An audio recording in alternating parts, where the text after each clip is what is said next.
Hello and welcome to Click Brand and Beyond podcast. I'm Anoop Kurup. And I'm Nisha Prakash.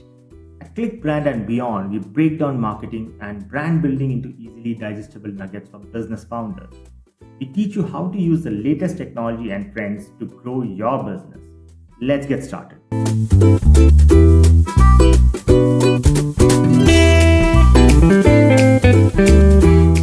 Hi Anoop, how are you? What's happening? What are we talking about this time?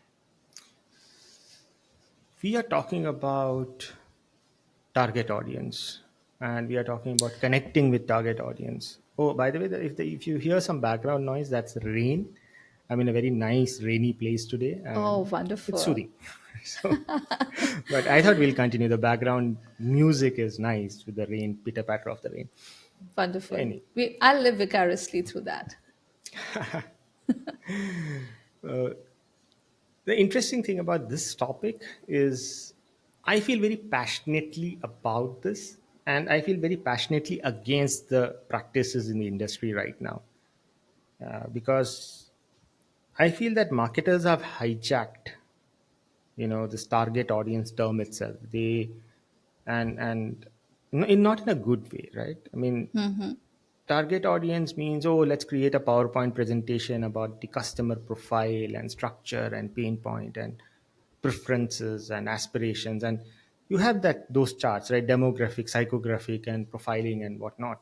Yeah, It's a very nice slide making exercise. It's a very nice presentation making exercise. It's not really moving the business forward. It's not really impacting the business the way it should impact the business, right? And it is used as an anchor point for everything else, and also an excuse that, hey, the market research was not done well, so the target audience is not well. And I feel that is so inauthentic, and that I entire agree with you. exercise is hogwash. Yeah. So you can say that I feel very passionately about it. No, you're right. Because, see, if you just consider India itself and consider the vast diversity within India, we have, on one hand, affluent urban professionals in Mumbai who will behave very differently. Or we have a traditional middle class family in smaller cities like, for example, Jaipur, Indore, or completely rural consumers in the states like Bihar or UP, the Ganges Plain. Well, each of these segment has different values, different aspirations, and different pain points.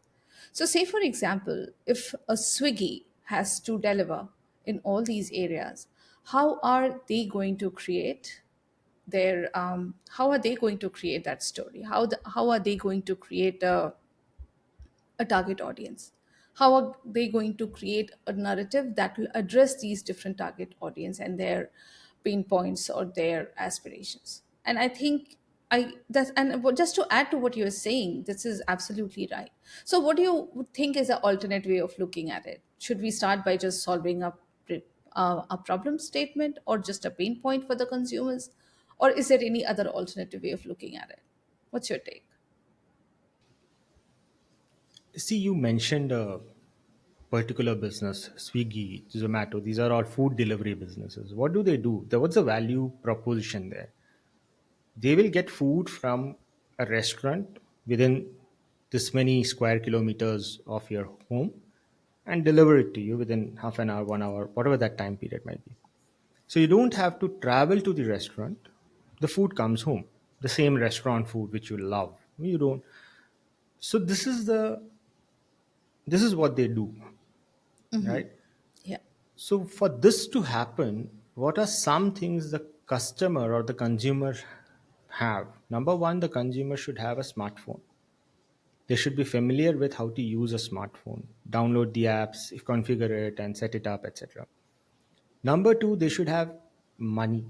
They should have that spending power to order food from, and restaurant food is not cheap. Plus, these delivery services also have a insane markup on top of it. So you should be able to order, right? Number three, there should be a good reason for you not to go to the restaurant. So in busy cities, that's true, right? If you're living in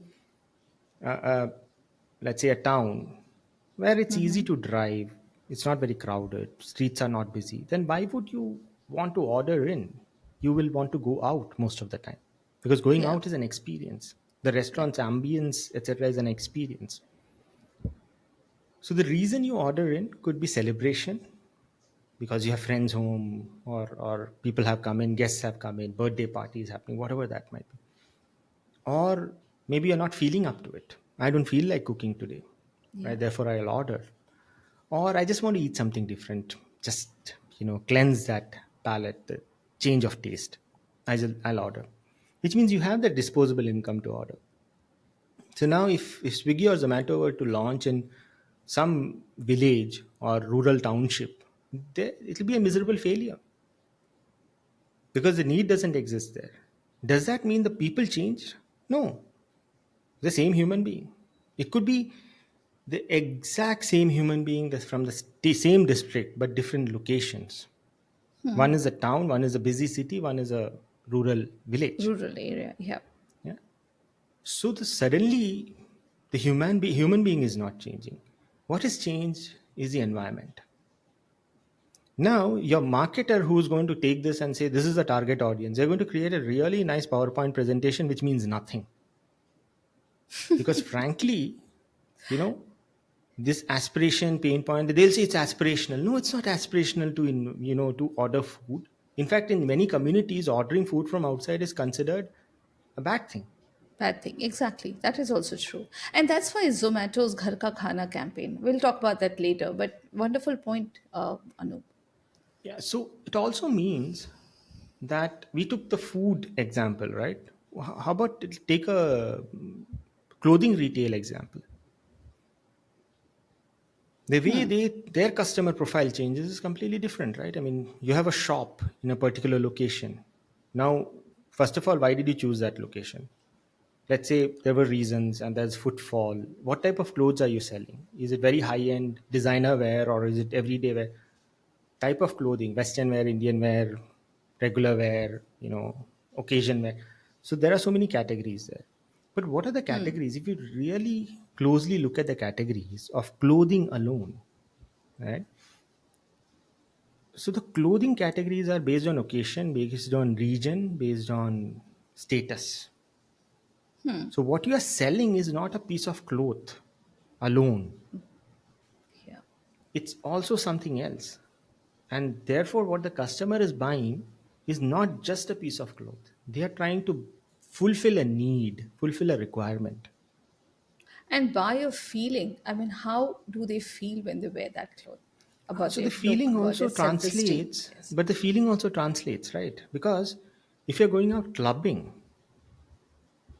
if you're going out clubbing, the type of clothes you want to wear, and you want to feel that, you want to feel good, looking good, and all that other stuff, right? The club vibe. Versus if you're going to somebody's traditional wedding, you're not going to wear the clubbing clothes to the wedding, Yeah. right? Or if you just want to lounge at home, you're not going to wear the designer wear, to lounge at home, unless you're a, celebrity who doing some fake photo shoot. So, so the reason you buy clothes makes you feel good. Of course, that is after you wear the clothes, right? But then there's a need being fulfilled, and that need is the way you set up your shop. A designer's showroom is not set up the same way like a sleepwear or a homeware showroom or shop,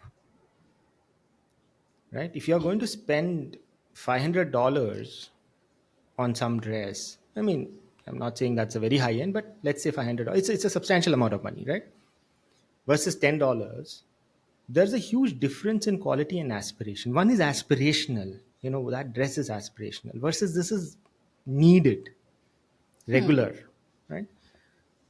So even within the clothing industry, you have so many different needs, and each type of shop, showroom layout caters to a separate need of the customer, separate feeling of the customer, separate requirement of the customer.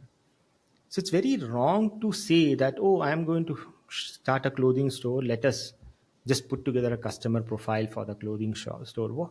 Typically, the customer profiles I've seen for fashion brands, or I mean, everything is supposed to be a fashion brand, but a clothing shop store is around tall, good looking, people who come from urban area, rural area, this area, working women, working men.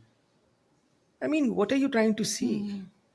The price point and the location of the store automatically precludes a lot of these things. True. If I set up my shop inside a very premium mall, I know the type of crowd that is going to come up there any which way, right? So just the choice of location determines the people who are going to flock in that area. In that area particularly, that agree, totally So this agree. whole target audience creation thing is so, Hogwash. it is. And of course, market. I mean, I've had raging debates about this, and frankly, marketers have 2,000 things to say about it, but practically, it is useless.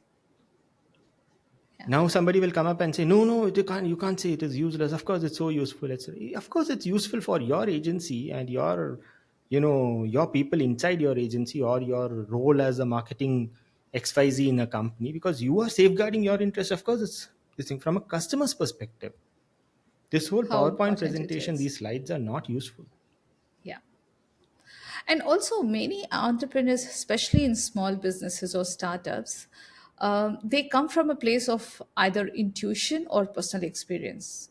I mean, doing a structured market research is a completely different science altogether. And because they're coming relying on anecdotal experiences, or they're relying on what they think market wants or needs, which can be very I would say skewed or biased, and lack of that structured market research also leads to a misaligned messaging, which is not really their product or their service offering may not completely align with what they think their target audience needs. All of them, all of the everything that they're offering, or the kind of narrative that they're trying to build, often comes from a very misaligned, skewed place, I would say, as well. See, there are three different things we are talking about, right? One is who's the target audience. Second is how are we different, and third is how do we communicate that difference. Yes. So, target audience to the messaging, to the positioning, to the I mean ads, what you write in a brochure, what you write on in front of your shop or on your website. Marketers will make you believe that all of this is driven by the target audience research that is to be done. But the truth is, it is driven by two factors. Number one, the need of the customer. What is the need of the customer? What problem you're solving for them? Number two, what is the competitor doing? And number three, sometimes is also marketing against negative perceptions, right? Which is the main job of marketing. It is to make something desirable over and above other choices, or make a problem disappear because the problem doesn't appear to be a problem anymore. So when we look at target audience, it is great when you're starting a business, who's the target. I mean, you're doing that research, right? You're not created the shop, the showroom, the website, the invention yet. You're still figuring out, mulling over the problem statement, which is great. Once you have established, you have customers in hand, then you are doing this exercise is bonkers. Your target audience research methodology is determined by your business model, not by some stipulated universal way of doing research, target audience research, because business model to business model varies. Who's the target audience for Amazon? Everybody who can download into Amazon, an Amazon app, is a target audience, is it? True. So you cannot start with the premise that I will do. I mean, I have a running business. Let me do target audience analysis before I go and do the messaging. No, that's the wrong way of thinking about it. Think about the business model. A simple thing, right? You have a fast food restaurant. What do people come in for? A quick meal, right? Or kids might be there if it's a burger joint or something, or if it's like in India, you have these dosa places, southern India, right? You have dosa places and all that. You go quickly, grab a meal, stand and eat. I mean, there's no place to sit even. So there are darshnis and all these things. So you stand, there are standing tables, you eat, you get your food in 10 minutes, you eat and you get out of there, right? Quick meals. That's a USP. So for whom is it? Is it for the people who want to have proper corporate lunches? Of course not. The structure and the model of your business itself dictates who's going to come in. But what is the need? What is the need, that you are trying to fulfill? I am a little hungry, right? I'm not hungry enough to have a proper big meal. I'm a little hungry. I need some sustenance because I'm on the go, and I need something which is fresh and quick. That is what you're trying to convey. That's what you're trying to sell. If you were setting up a fast food joint and all your burgers or all your dosas and all your parathas, were all kept there in a showcase, and you were picking from there and feeding people, will people actually stop by and eat your food? Probably not. So the way I do this, the way I think about it, whenever businesses come to me, the way I think about it is this: if I were to reverse the way you were doing business, if I were to flip something in your business, is your customer, your target audience still true? Is the business premise still true? 99% of the time, it is not. You take the Swiggy Zomato thing, no? Let me reverse it. Food is coming home, right? Great. No, but I will reverse it. I will say, I'm going to send you a cab. Very nice. You get in the cab, I'll take you to the restaurant. That option is available, right? You can get into a cab and you can go to a restaurant. Why are people not taking that option? But I will also bring out one point here, Anoop, and we often forget that whenever we are talking about these things, we are mostly talking in urban sense, in the sense of targeting our urban audience. For a country as diverse as India, and also which has a very strong agricultural and rural background, that target audience or making a persona of that target audience also baffles the western way of looking, or the western lens or the western template that we employ in figuring out our target audience. And I think that is also where most of the companies struggle to create a proper, or a close fitted persona. And uh, and that is why the importance of connecting the brand or connecting the target audience with storytelling is it becomes crucial for building those emotional connections or emotional bridges. And brands will not work or will become ineffective if they do not resonate in their messaging, whoever they are trying to sell their products to. Yeah, It so I is. am currently in a village, right? I am staying here, Yeah. and agricultural, a lot of farming happening, and a lot of farming supporting activities happening. So you can go and buy your pesticides and your hoses and your water pumping supplies and your rakes and your soil tilling supplies and whatnot. And when you go to these shops, you realize that you may not see these shops in the urban centers, but they are well packaged. I mean, you are not going to, of course, buy something pesticide or herbicide or something which in 5 gram packets. You are going to be in 5 kilos or 10 kilos, right? And they're labeled clearly and they are promoted clearly. So there's no advertising per se. I mean, the celebrities are not advertising pesticides and herbicides, but then they also have messaging and they also have their own way of doing it. And you should understand something very interesting is A farm is not just a farm. A farm is, of course, a fenced off location, but what you grow matters. If you are growing fruits or vegetables or cash crops, they all require different soils and different treatments. And a lot of this farming chemicals and other things, right, are very specialized.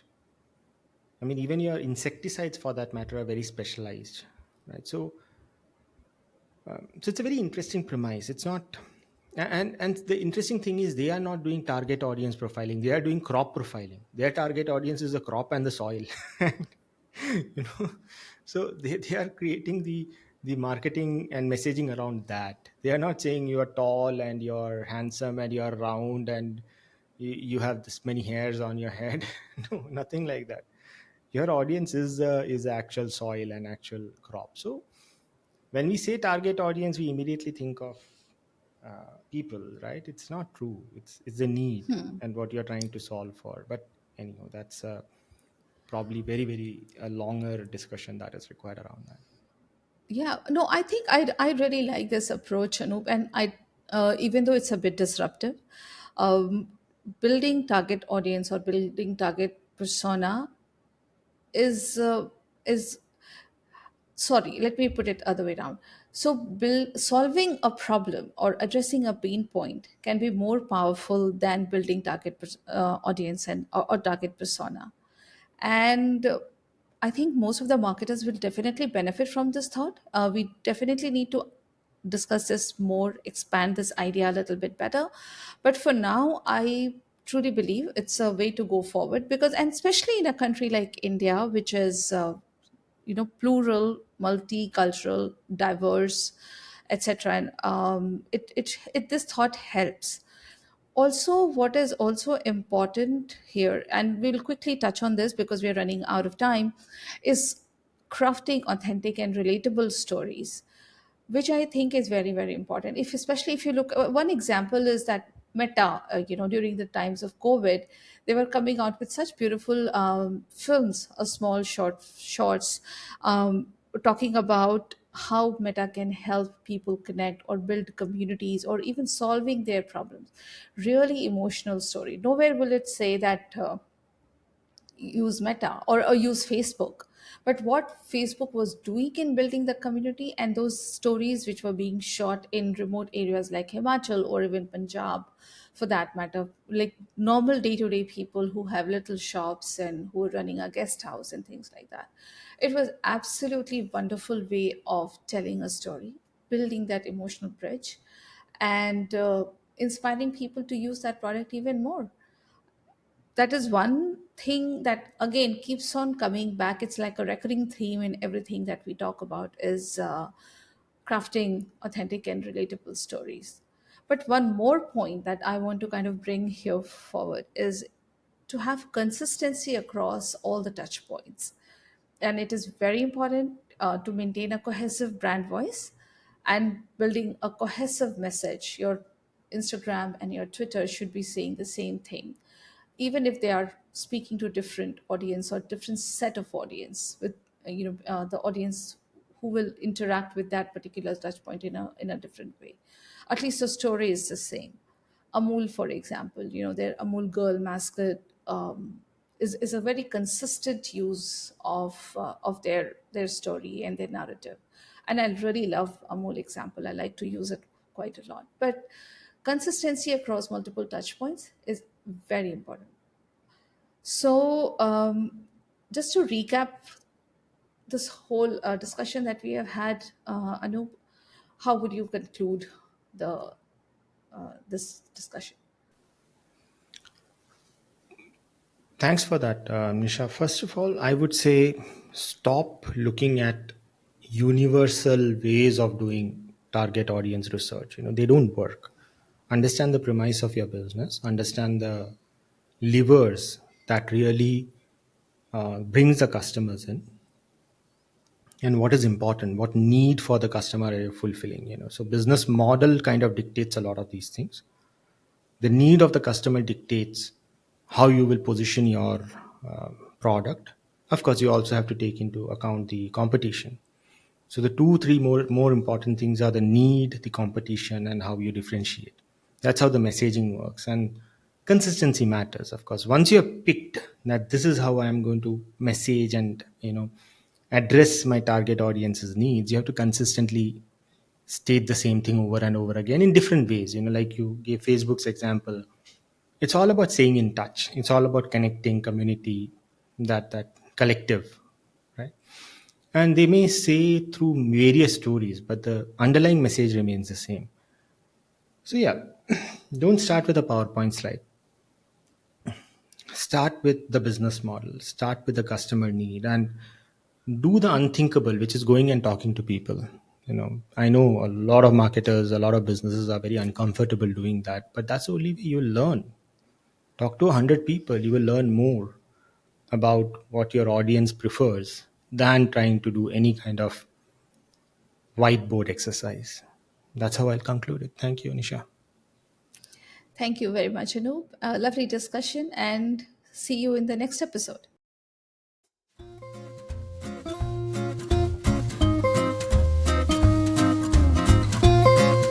And that is it for this episode. I'm Nisha Prakash. You can find me at LinkedIn and my website nishaprakash.com. And I'm Anoop Kurup. You can find me at LinkedIn and my website anoopkurup.com. We will see you in the next exciting episode of Click, Brand and Beyond.